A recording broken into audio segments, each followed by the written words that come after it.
Ruthy, you have an extremely resilient mindset, one of the most resilient. No matter what happens, you're always in a good spirit. Come, walk with me. So, how's that? Where does your resilient mindset come from? Wow, that's a big question. Well, I think that we can do what we set ourselves, Hmm. our mind to do.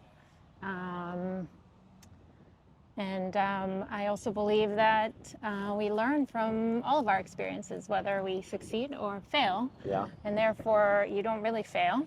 You just try again and with a different set of parameters Okay. and hope for the best.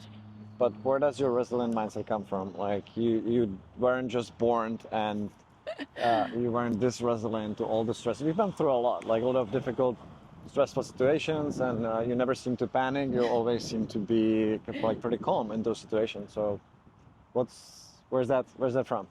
Um, well, I grew up in a house where I felt like I often had to perform Okay. well and be successful. So I put my best effort as possible in the situation. Later in life, I also learned that you can't always do that, even when you work really hard and when you think that you're taking all the right steps and you're doing everything possible, and you still do not get Mhm. it. And then I think my biggest learning was when I had kids, and I realized that we're never fully in control of anything when you have these people that not only have a mind of their own because they are their own people, Sure. but they also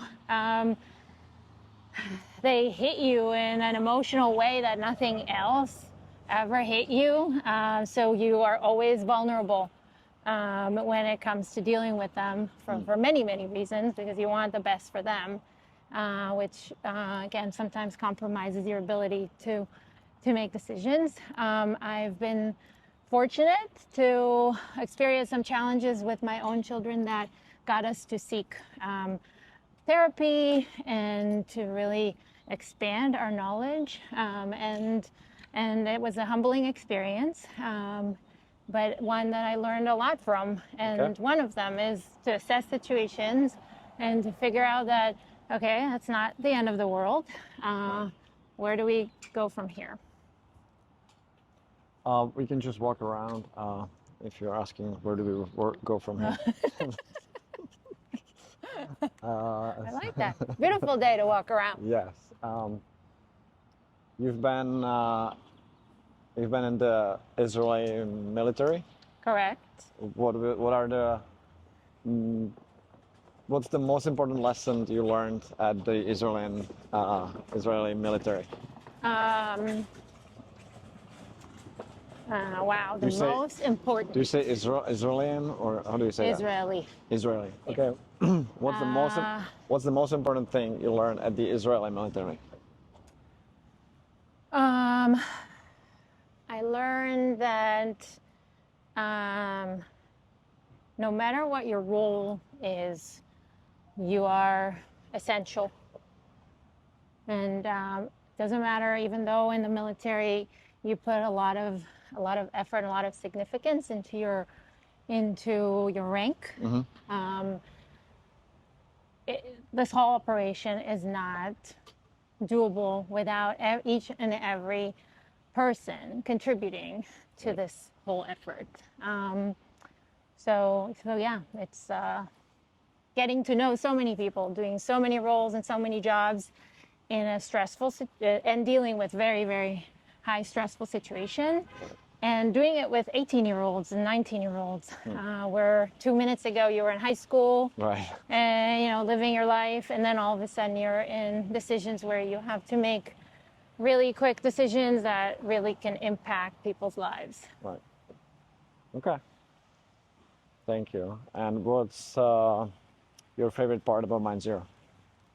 My favorite part about Mind Zero is the fact that I do not like cold water. I actually really struggle with cold water. I don't want to be in it. I don't want to experience it.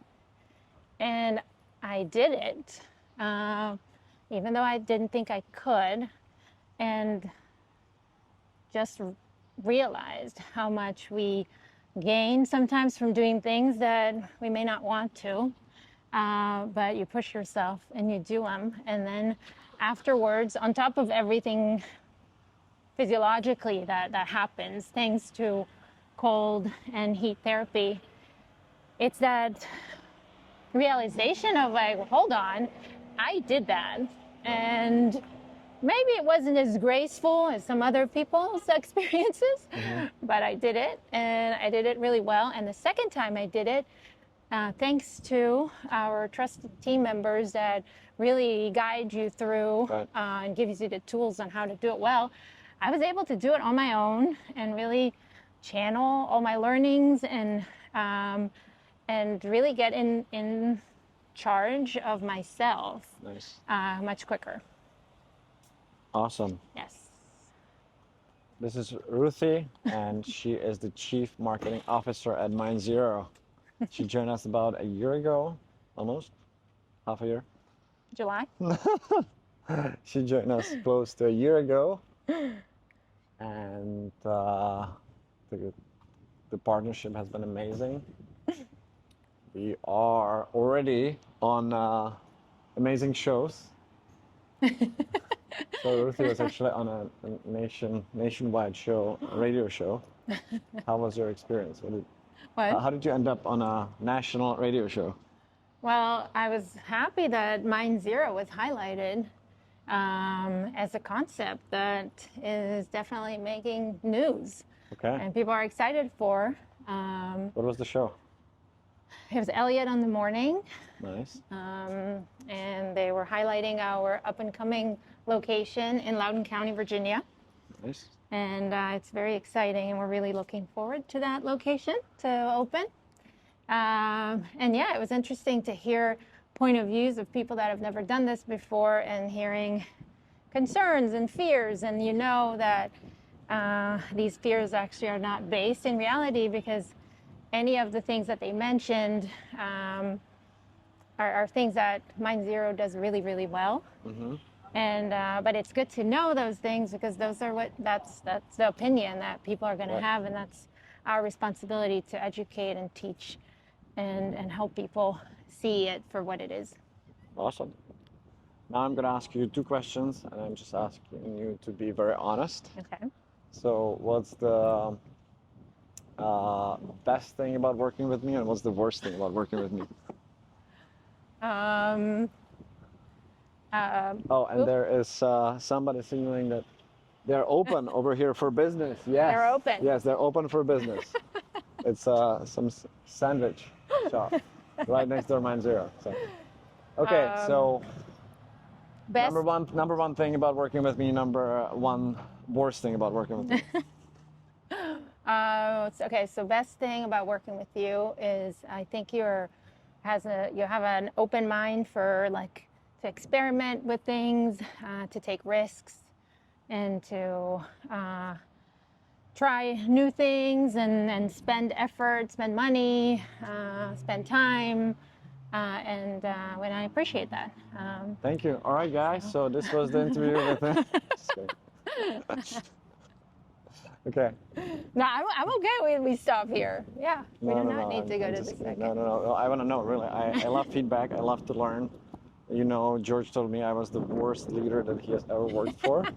But fortunately, this was a couple months back, and I've been able to make some progress. So what is the worst thing about working with me from your perspective? And please be honest. We can always cut it if it's really bad.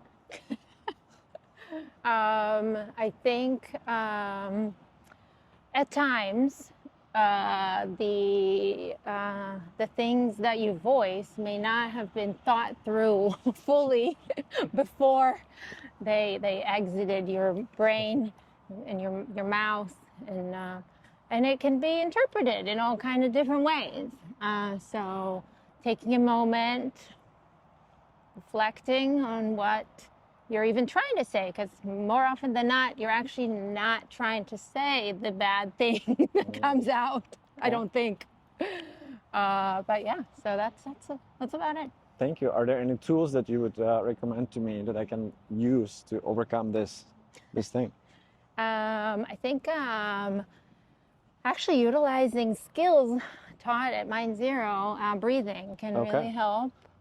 Of even though we feel like we have to react immediately Right. and answer and say things, and I know it because I react and I talk Right. real fast.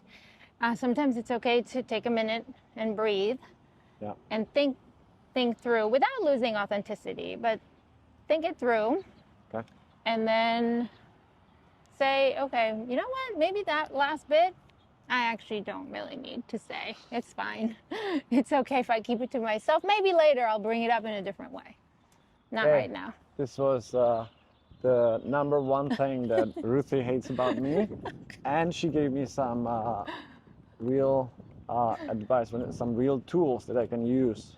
So I'll be using breathwork techniques in case I get emotional in our conversations or with our team, and I will think twice before I'll let the words come out of my mouth. Deal? Sounds good. All right. Thank you, Ruthy. Thanks for asking for my advice. Of course. That's how we grow. That's how we learn. All right.